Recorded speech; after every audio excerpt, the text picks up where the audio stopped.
hidrocarburos ya está con nosotros, pues nuestro primer invitado. Así es, le damos la bienvenida a Miguel Robalino, él es experto en petróleo y con él vamos a hablar lo que ha ocurrido en Esmeraldas, lo que definitivamente pues nos da este derrame de petróleo en esta zona bastante compleja. Ya lo decíamos muy temprano, pues la afectación es bastante drástica.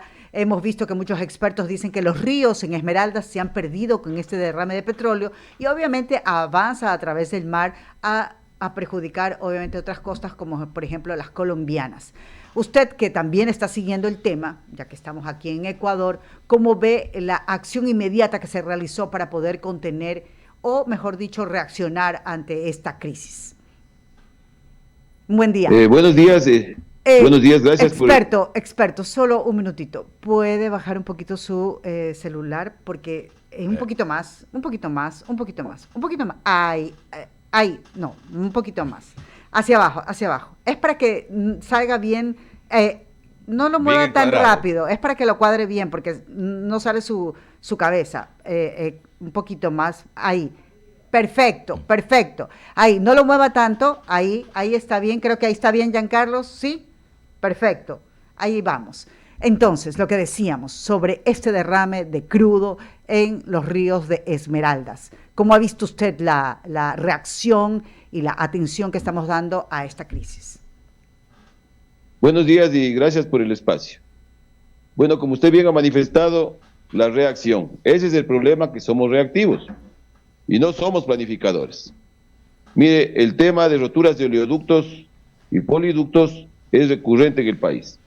Y siempre esperamos que sucedan las cosas o sucedan estos accidentes que se pueden convertir en desastres, prácticamente así se determina en la industria petrolera, para ver qué hacemos o qué hemos hecho mal. Y ese es el análisis y el punto donde tenemos que ir. El tema de la rotura del oleoducto de Esmeraldas, del SOTE, que prácticamente es un oleoducto que tiene más de 50 años y que de hecho ya ha cumplido su vida útil por un lado, partiendo de que los niveles de óxido, especialmente por el azufre, hace que se deteriore este tipo de infraestructuras, pero más allá de eso, al ser una de las causas, justamente un deslizamiento que prácticamente a los oleoductos están expuestos prácticamente al aire, hace que se produzcan estas roturas. Mire, estos 497 kilómetros de tubería del oleoducto del SOTE que viene desde el oriente, lógicamente hay que hacer un mantenimiento y ya hay que hacer un cambio. Entonces aquí el análisis, más allá del desastre natural que se va a dar, claro, porque más o menos en base a la data, dicen que podrían ser 3.000 barriles. Cuando hablamos de 3.000 barriles, nosotros, la relación de un barril es más o menos 42 galones por barril. Entonces, si multiplicamos, y si eso lo hacemos a litros, es mucho más complejo. Y lo más grave aquí es que una cosa es que se rompa un oleoducto y otra cosa es que se rompa un poliducto. Explico. Porque el derrame de crudo es muy diferente a un derrame, por ejemplo, de gasolina. Ambos hacen un impacto ambiental fuerte, pero el crudo es mucho más complejo por su viscosidad, claro, por la cantidad de hidrocarburos que trae, y eso le da una complejidad justamente a esto. Entonces aquí es una primera parte donde tenemos que enfocarnos ya qué es lo que se tiene que hacer. Y lo que yo he planteado en varios medios, y vengo planteando desde hace años atrás, es que la fase de transporte y almacenamiento, porque mire, siempre estamos preocupados de la fase de producción. ¿Y cuánto vamos a vender? Es real. Correcto. Y yo siempre he planteado que aquí hay tres negocios. Hay un negocio que es producir petróleo, otro negocio que es el transportar el petróleo, y otro negocio que es justamente el refinar. Y los tres son negocios. Entonces aquí, lamentablemente, el deterioro que tiene la industria petrolera, que es por las injerencias políticas, es decir, no hay políticas energéticas en el país, no se ha designado a la cabeza de las carteras de energía y de esta petrolera realmente a la gente que tenga todas las credenciales, sobre todo en el conocimiento técnico y la ética, para poder dar el cambio transformacional. Seguiremos con estos desastres. Entonces, en el caso puntual de Esmeraldas, ahorita la situación es, si bien es cierto, va a ser muy complejo recuperar, porque vuelvo y repito, derrame de hidrocarburo o de petróleo, por el peso justamente del petróleo, llega inclusive a los acuíferos, por un lado. Por otro lado, también a su recuperación y sus procesos de recuperar son mucho más complejos y costosos, pero el precio aquí no marca. Aquí marca es que cómo logramos ya ese pasivo ambiental, porque queda como un pasivo ambiental prácticamente, si no se logra recuperar todo, y cómo proyectamos para que no nos pase nuevamente. Entonces, sí hay los resultados, sí hay la técnica para prevenir estos desastres. O sea, sí hay el mapeo de lo que se tiene que hacer para prevenir. Le pregunto esto porque estoy revisando aquí una data que entre 2015 y 2021 se han registrado cerca de 900 derrames de petróleo en Ecuador. Entonces, si tanto nos preocupa vender, definitivamente estar ahí en el mercado de petrolero para poder obviamente obtener dólares, ¿qué es lo que se debería invertir? Ya que usted está hablando de 3 frentes de negocios dentro de esta actividad petrolera. Le pregunto porque determinar que ha existido, se ha registrado 900 derrames es bastante. Entonces quiere decir que algo está fallando. ¿Usted tiene alguno de esos datos ahí a la mano? Sí, mire, si nosotros cogemos la data del año 74 más o menos que se construyó especialmente el SOTE ha tenido más de 400 roturas. Y si sumamos el número de barriles de petróleo que se han perdido, y si sumamos lo que ha significado paralizar la producción y el bombeo, y si sumamos los costos, son cifras que definitivamente nos deben hacer pensar, y la pregunta es ¿por qué no se solucionó? Mire, en estas industrias, especialmente los oleoductos, de hecho, son los más seguros en el mundo y por eso justamente se desarrollan. Son los más seguros en el mundo, son los que menos impacto ambiental inclusive deberían dar efecto, pero si se los maneja bien. Entonces aquí hay que entender varias cosas. Primero, que existen sistemas modernos, que de hecho nosotros utilizamos en la industria petrolera, que es el sistema SCADA. ¿Qué es el sistema SCADA? Es decir, una automatización de los procesos. Y este nos da varias bondades, es decir, primero, un monitoreo en tiempo real de lo que está sucediendo a lo largo del oleoducto.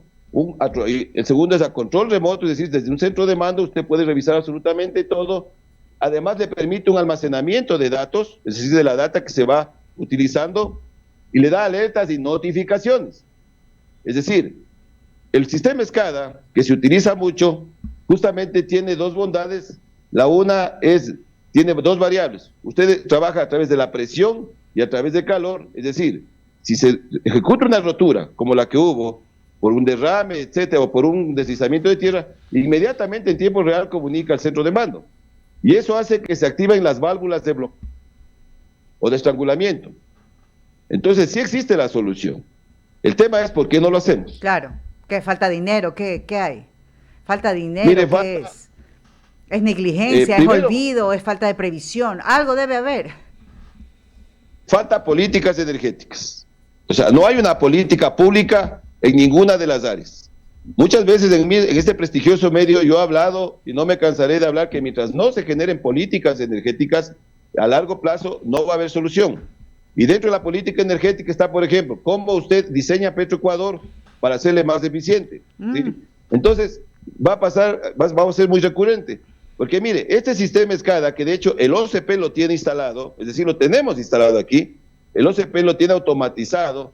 Por eso que usted ha visto que en el tema del OCP puntualmente las roturas han sido a nivel justamente del río Coca en la regresión por el tema natural, y no hay una política en la línea de transporte, porque en la línea de transporte la norma dice a nivel del mundo que usted tiene que soterrar o enterrar, para que se entienda, el mayor porcentaje de tubería, ¿sí?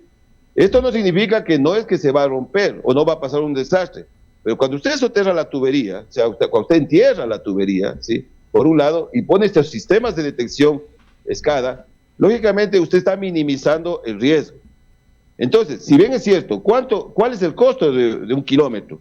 El costo de un kilómetro en el sistema SCADA va entre $50,000 y $500,000, dependiendo de la complejidad. Entonces hacemos una multiplicación más o menos de los 497 kilómetros que tiene el SOTE. Si le ponemos a una media de 50,000, para hacer un ejemplo, nos costaría unos 24 millones poner el sistema SCADA. Y si vamos a una media, a la máxima que sería, o sea, dependiendo de la complejidad, de 500,000 estamos hablando de 248 millones. Pero no nos asustemos, porque mire, estas industrias, estamos viendo el desastre que se produce en la parte ambiental, que es muy complejo, la pérdida que tiene el país por parar bombeos, etcétera. Entonces, esto tiene que darnos un mensaje. ¿Para qué? Aprovechando, les escuché que el domingo hay el debate justamente presidencial, vamos a estar muy pendientes los que estamos en el sector energético a ver qué proponen realmente para Claro, los sectores pero son energéticos. esas contrapropuestas que tienen cada uno de los candidatos en temas sensibles Así como es. este. Alberto continúa Así con es. la entrevista, doctor Robalino. ¿Cómo le va? Qué gusto. Estamos conversando a esta hora con el experto en temas de hidrocarburos, en temas energéticos, Miguel Robalino. Definitivamente, ¿no? Usted anotaba algo, Miguel, ¿no? Que a uno lo pone a pensar, porque hacía la comparación del SOTE, el sistema de oleoductos transecuatorianos, versus lo que significa también, a ver, el equipo de producción se quedó dormido, a ver si me poncha, por favor, justamente con lo que significa, pues, el otro trazado, que es el OCP, ¿no? El oleoducto de crudos pesados, ¿no? Entonces, obviamente, el uno representa la inversión del Estado, algo que ha venido operando desde los años 70, no me refiero al SOTE, versus lo otro que fue una inversión de las compañías privadas. Por ahí pasa el tema principal, lo que tiene que ver precisamente con las diferencias en las partes operativas y con el hecho de que en un caso se dé una situación y en otro caso otra situación. Mire, definitivamente, lo que pasa es que aquí tiene que haber un concepto, y el concepto de energía es que usted tiene que estar muy apegado a la tecnología. Si usted no va de la mano de la tecnología, prácticamente está siendo primero ineficiente y segundo, lógicamente, está perdiendo dinero. Entonces, el que usted invierte en tecnología, haga grandes inversiones en tecnología, vuelvo y repito, le hace más eficiente por un lado y por otro lado le da mejores modelos de control. En el caso de lo que acabó de pasar en Esmeraldas, tomando nuevamente, si bien es cierto, aquí hay varios problemas. El primer problema, repito, no tiene un sistema de monitoreo. El segundo problema es que aquí tiene que hacerse una fuerza de automatizaciones, es decir, el recorrido de estos oleoductos tiene lo que nosotros llamamos los centros de bombeo. O sea, ¿qué es el centro de bombeo? Desde que sale del Lago Agrio, justamente son estaciones donde ayuda para que se impulse el crudo y suba la cordillera, y cuando comenzamos a bajar desde la parte justamente ya de la parte de Esmeraldas, Quinindé, tenemos las estaciones de reductoras que llamamos, es decir, bajan la presión justamente para que ya vaya el crudo bajando la presión por un lado y hasta llegar justamente a los almacenamientos. Si usted automatiza, porque la automatización de este sistema es a través de toda la línea del oleoducto y por otro lado también las estaciones, ¿sí? Para que haya el control justamente a control remoto como planteado y se pueda controlar. Ahora, de que exista el mismo derrame con este sistema, ¿cuál sería la diferencia? De que exista, digamos, el mismo problema de la rotura del oleoducto, aplicando el sistema, la diferencia es que reactivamente vamos a ser mucho más rápido, ¿sí? Por otro lado, yo planteé que hay las válvulas de estrangulamiento que nosotros llamamos, o las válvulas reguladoras, como es automático, se logra cerrar, ¿sí? Entonces, si bien es cierto, se regaría algo de crudo, se derramaría, pero no a las proporciones que están. Entonces, y aquí también hay otro tema. Cuando usted pone estos sistemas, también por el tema de los famosos pinchazos, que es otro tema que no se puede controlar y el Estado no ha logrado controlar, ¿sí? También se logra controlar. Entonces, estas inversiones, que queda el mensaje potente, estas inversiones en estos sistemas de control y monitoreo nos evitarán que perdamos millones de dólares del país. Ahora usted mencionaba algo importante, ¿no? El domingo es el día del debate, pero revisamos, si bien las preguntas todavía no están elaboradas, el comité encargado está elaborando las preguntas, los ejes temáticos sí. Y bueno, nos encontramos con que definitivamente este tema, solamente que lo incluyan en economía y empleo, que es uno de los ejes, pero va a ser medio complicadón, ¿no? ¿Qué hacer precisamente, no? Y lo traigo a colación, ¿no?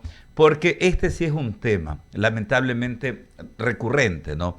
Vemos que quienes aspiran llegar pues a ocupar el sitial en Carondelet justamente pues no llegan con una radiografía completa, llegan y en algunos casos improvisan en los nombramientos no son los que deberían pues de hacerse, no son personeros que tengan ese enfoque y conocimiento técnico para manejar estas áreas que permitirían de alguna manera llegar ya a realizar los cambios, las transformaciones que hay que hacer y vemos que cada año cae la producción, vemos que estamos entrampados en temas que no nos permiten salir adelante. Hay una telaraña de corrupción también en torno al tema del manejo hidrocarburífero en el Ecuador, y todo eso no lo podemos aplacar, es un mal.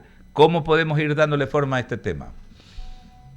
Primero yo plantearía que, como usted bien manifiesta, el debate por el tiempo es muy difícil y todos optan por decirnos generalidades y no nos dicen cómo lo van a hacer, que se cuelgue en las páginas web, entendería, cuál es dentro de su plan de gobierno, cuáles puntualmente de los sectores energéticos, ¿sí?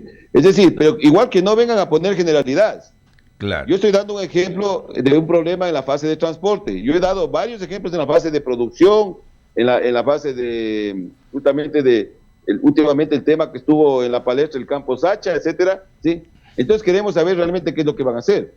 Y es más, yo plantearía una segunda opción a estas alturas, porque ya no podemos seguir así, que ya nos vayan dando los nombres de quiénes serían sus ministros de energía. Correcto. ¿Sí? Y deberíamos exigir que ya vayan dando nombres de quiénes serían los ministros de energía y qué políticas energéticas van a ser las que van a aplicar. Porque mire, lamentablemente, como usted ha manifestado, lógicamente la producción petrolera sigue cayendo, por un lado. O sea, estamos viendo el problema en estas fases de transporte, roturas de oleoductos permanentes. Tenemos refinerías prácticamente que están paralizadas, que son pérdidas para el país. Es decir, hay un caos en toda la industria. Entonces, si los presidenciales entienden que, y tienen esa visión de estadistas, que si no se apoyan en los sectores energéticos, no van a tener los recursos. Si bien es cierto, las exportaciones no petroleras ayudan, pero si usted revisa el presupuesto general del Estado, usted tiene dos parámetros importantes, que es crudo fiscalizado por año y costo del precio de barril. Entonces, por lógica, yo digo por una lógica, cualquier persona que aspire a llegar a la presidencia debe tener esa visión, yo diría, matemática o de estadista, para decir, ¿de dónde es más seguro que yo saque recursos? ¿Qué es lo que me garantiza que me ancle créditos? ¿Qué es lo que me garantiza que me ancle acuerdos comerciales? Entonces sería bueno que cuelguen esta semana para poder hacer análisis y ver realmente, previo al balotaje, especialmente quiénes estamos en el sector energético, para determinar y ver cuál de los dos programas podrían ser reales y que nos digan cómo se va a fondear. Claro, y eso debería de ser también, ¿no? Es algo que aplica para las otras áreas. En economía, pretende desdolarizar la economía ecuatoriana, ok, darlo a conocer. Por esta razón, vamos a salir de la dolarización, ¿no? O, en caso contrario, vamos a fortalecer la dolarización. Sería importante aquello, ¿no? Pero como usted dice, Miguel, también incluso ir adelantando. Nosotros en esto hemos sido puntuales. ¿Cuáles van a ser los colaboradores en una gestión administrativa? Eso sería lo transparente, lo decente, lo honesto, lo responsable. Qué pena, ¿no? Que no tengamos organizaciones políticas acá en el Ecuador, porque eso, por ejemplo, sí corresponde también, ¿no? Esa estructura de la organización política que auspicia, que apuntala, ¿no? Una candidatura. Eso debería de hacer. Qué pena que precisamente no se lo haga, ¿no? Porque aplica para todo. ¿Qué pienso en torno a los temas de la familia, de la niñez, de las libertades, del sistema educativo, de la recuperación de los valores, por ejemplo? Y este va a ser mi ministro de Educación, mi ministro de Inclusión Económica o Social, o de temas de la mujer, por ejemplo, ¿no? Muchas de esas cosas se deberían de hacer. Qué pena que esto no funcione así, ¿no? Ese sería, pues, el escenario ideal. Así es. Y bueno, regresando nuevamente al tema de Esmeraldas, aquí hay un punto importante. Bueno, ahora como sucedió en Esmeraldas, de hecho va a suceder o puede suceder en otras áreas donde tenga el recorrido justamente, porque mire, más o menos entre oleoductos y poliductos en el país son más de 1.600 kilómetros. ¿Sí? Eso también hay que entender. Vuelvo y repito, estas son las líneas de transporte más seguras, más rápidas, que en el mundo funcionan, porque hay oleoductos que atraviesan continentes, ¿sí? Entonces, el tema no va por ahí de la distancia, el tipo de geografía, porque vuelvo y repito, hay oleoductos que atraviesan continentes, atraviesan mares, zonas complejas, ¿sí? Con la ingeniería, lógicamente, y con la tecnología hay que apoyarse. Entonces, aquí el tema es justamente que tiene que activarse, porque mire, pasivos ambientales, que de hecho históricamente hay muchos en el oriente también, y que no ha habido una política energética, sí, justamente para actuar sobre los pasivos. ¿Qué es el pasivo ambiental? Es decir, hubo el daño que se produjo por el derrame petrolero, etcétera, y no se lo, a que se entienda, y no se lo reparó en su totalidad. Eso necesitamos dinero, necesitamos justamente que se hagan campañas y debe ser una política energética y eso deberían poner en los planes de gobierno. Correcto. Cómo prácticamente sacar los recursos para que esos pasivos ambientales, si ese término, no desaparezcan, pero sí minimizarlos al máximo. ¿Sí? En el caso puntual de Esmeraldas hay una situación sumamente grave, ahí tiene que declararse en emergencia, pero no solo por el decreto, la emergencia tiene que actuarse, ahí no solo tiene que actuar Petroecuador, cuando hay emergencia en los temas ambientales tiene que actuar el Estado integralmente. Correcto. Hay un problema de agua potable, hay un problema de contaminación ambiental, hay un problema inclusive para la niñez, para la gente, o sea, es un tema integral. Integral. Eso es como una guerra, ¿no? Para que se entienda. Correcto. Entonces, pero bueno, de esa manera, como entendemos que de esa manera lo están enfrentando, por eso fue el decreto de emergencia el día domingo, pero hay una atención articulada, porque se lo entiende así, ¿no? Que debe ser justamente el nivel de gobierno nacional, el Estado con toda su estructura nacional versus el Estado, más el Estado local, perdón. Esto es pues el GAC provincial en Esmeraldas y los GACs cantonales que directamente pues están afectados. Miguel, agradecerle muchísimo por estos minutos, por orientarnos en torno a estos temas, ¿ah? Gracias. Igual un saludo cordial y un saludo a la distancia a la gente de Esmeraldas. Quienes estamos en la industria sabemos prácticamente los defectos de lo que es estar en campo. Un saludo, un abrazo cariñoso y que sepan que no están solos. Estamos todos los ecuatorianos con ellos. Por supuesto que sí, es Miguel Robalino, experto en temas energéticos, en temas hidrocarburíferos de nuestro país. Y claro que sí, ratificar esa solidaridad con todos nuestros hermanos allá en la provincia verde, en Esmeralda. Le están pasando difícil, estamos haciendo el seguimiento también para que esa atención integral a la que se refería nuestro invitado llegue así, ¿no? Una atención de primera mano, urgente, diligente, ¿no? Calurosa. Son las 7:24. Vamos rápidamente a la pausa publicitaria, vamos y regresamos con muchísimo más en esta, la jornada matinal.